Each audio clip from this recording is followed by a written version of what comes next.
of your most basic beliefs about reality, which we call presuppositions. Presuppositions, your most basic beliefs about the universe, about how we know what we know, and so on and so forth. They are the rules of interpretation that we assume at the outset before any investigation of evidence. Before you do an experiment, a scientific experiment or otherwise, before you do anything, you already have certain beliefs about how the universe works. You already have certain presuppositions. For example, the belief that your senses are basically reliable. You take that for granted, that what you see and taste and touch and smell and so on really corresponds to the actual universe. You couldn't do an experiment on a rock if you didn't already believe that. You'd look at the rock and you'd say, well, just because I see it doesn't mean it's necessarily there. So there's no point in doing an experiment on it. You presuppose that your senses are basically reliable. That your memory is reliable is a presupposition. You believe that what you remember actually happened, right? For the most part. Now, if I asked you, how do you know that your memory is reliable? You say, oh, well, Dr. Lisle, that's easy. I took a test 2 weeks ago. I did very well on it. It was a memory test. Excuse me, how do you know you took a test 2 weeks ago? See, just because you remember it doesn't mean it happened unless you already presuppose that your memory is reliable. Or laws of logic are presuppositions. The fact that the law of non-contradiction, you can't have A and not A at the same time in the same relationship. That is a presupposition. You couldn't begin to reason about things unless you already took it for granted that there are laws of logic. That's a presupposition. Now here's the key. Creationists and evolutionists have different sets of presuppositions, different worldviews, different rules for interpreting the evidence. And that's very important to understand because the battle really isn't about evidence. It's about how evidence ought to be interpreted. And we have different standards by which we interpret the evidence. Now, for the creationist, the Bible is the ultimate standard by which evidence should be interpreted. I'm not saying that all creationists do have the Bible as their ultimate standard. I'm saying they should. The Bible should be our ultimate standard in reasoning. Now, I have secondary standards as well. I do believe that my senses are basically reliable. But that's not my ultimate standard because I know my senses can be fooled. You take a beam of wood, for example, and put it in water at an angle, and it looks like the wood bends when it goes under the water because of the way the light refracts. Now, you don't believe your eyes in those circumstances, do you? You don't believe the wood actually bends just because you see it. Because you have a greater standard that solid things stay solid even underwater and under most circumstances. You have greater standards than that. And ultimately, it will come back to an ultimate standard, which I argue ought to be the Bible. The Bible should be our ultimate standard. What about the evolutionist? What is his or her ultimate standard? Well, it actually depends on which evolutionist you ask, because there's not one single evolutionary worldview, but commonly naturalism is the ultimate standard for the evolutionist. Naturalism is the belief that nature is all that there is. There's nothing beyond the natural world. If it cannot be explained by physical processes, it doesn't exist. And then there is also empiricism. That's another ultimate standard that might be used by many evolutionists. And sometimes they believe in a combination of these two, but one of them is obviously more ultimate than the other. Empiricism is the belief that all truth claims are answered by observation. If you want to know something, you go out and look. Go out and do an experiment. That's how you answer all truth claims. Of course, I believe many truth claims are answered that way, but not all of them. Let's talk about evidential arguments. And by that I mean an argument that attempts to leave worldviews out of the discussion and simply talk on the basis of individual evidences. Evidence by itself, however, will not resolve a worldview conflict. Why is that? Because your worldview tells you what to make of the evidence. You see, that's why evidence by itself is not going to resolve anything. It's not decisive. It's not that people don't have enough evidence for creation. The Bible tells us everyone has enough evidence for the Creator God. In Romans 1. Everybody knows that. The problem is they suppress the truth in unrighteousness. And God tells us there's no excuse for that. So it's not that people don't have enough evidence. Their presuppositions tell them what to make of that evidence. And I want to give you a silly example just to drill this home.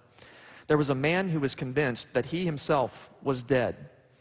He thinks he's dead, and he's very upset about this. He doesn't like being dead. Who would? And his doctor is trying to convince him, look, fella, you're perfectly healthy. I mean, you know, you're not dead. You're walking and talking. And the guy thinks about it and he says, yeah, but you know, people can have muscle spasms even after clinical death. That could explain my ability to walk and talk.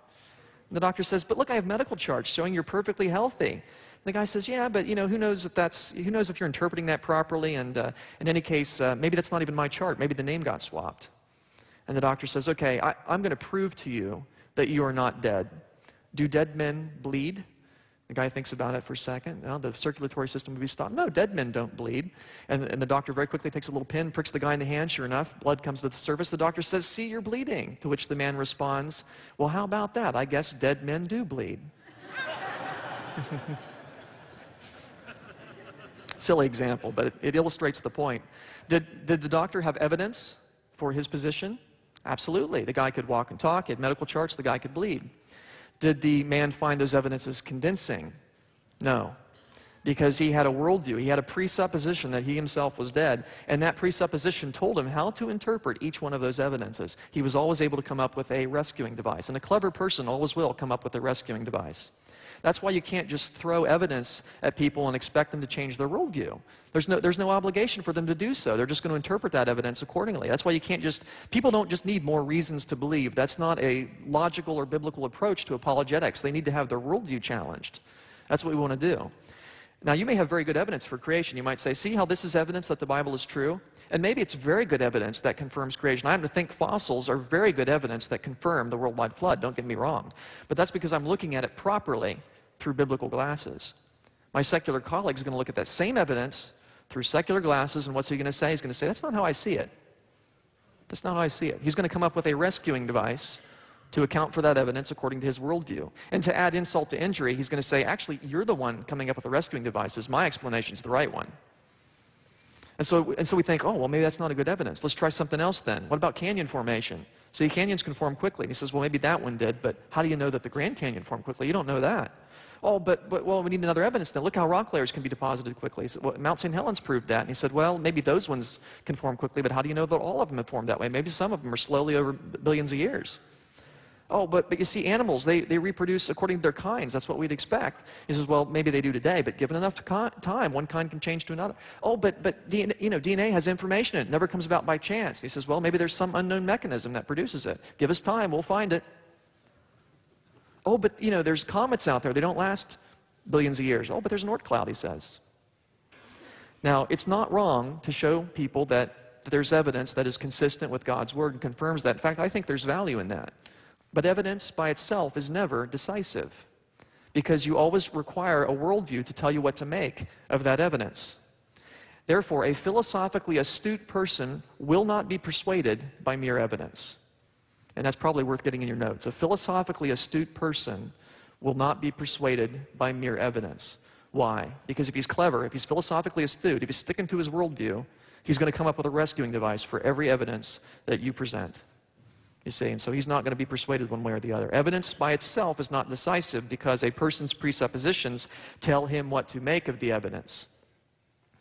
And why is it we have a difficult time with this? Well, I think part of it is we tend to spend a lot of time with people that have the same worldview that we do. And therefore they are inclined to interpret the evidence the same way, and so we can change their mind on something by presenting new evidence.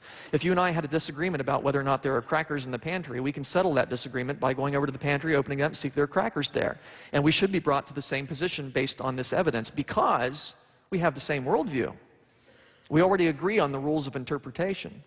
And so, yeah, you see the crackers, there they are, I was right, and so our beliefs are brought into alignment. But if I'm having that same discussion with a Hindu who believes that this universe is illusion, because Hindus have a monistic worldview, they think this world is all illusion, and I show him the crackers, he's going to be convinced? No, he's going to say that's an illusion too, because he's got a different worldview. You see, evidence is not decisive when it's a worldview discussion, and origins, guess what, is a worldview discussion. And so we need to keep that in mind. And the problem with many creationists today, and virtually all evolutionists, is that they argue as if their opponent had the same worldview they do. And they get very frustrated because they say, why don't you understand that this evidence proves my point? Well, we need to think in terms of worldviews. We cannot argue that our worldview is right because of the evidence, because our worldview tells us how to interpret that evidence. And I hope that that is clear. Somehow we need to show that our standard is the correct standard. How are we going to get anywhere then? I'm over here standing over on my biblical presuppositions. My secular friend is standing on his secular presuppositions. How are we going to get anywhere in this debate? Let me give you the wrong answer before I give you the right answer, because good teachers always do that, right? They give you the wrong answer first.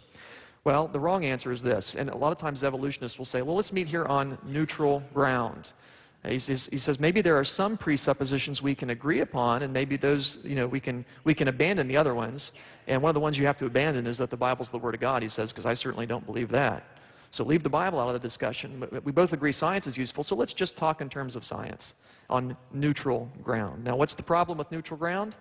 There is no neutral ground, right? Jesus says, he who is not with me is against me. He who does not gather with me scatters.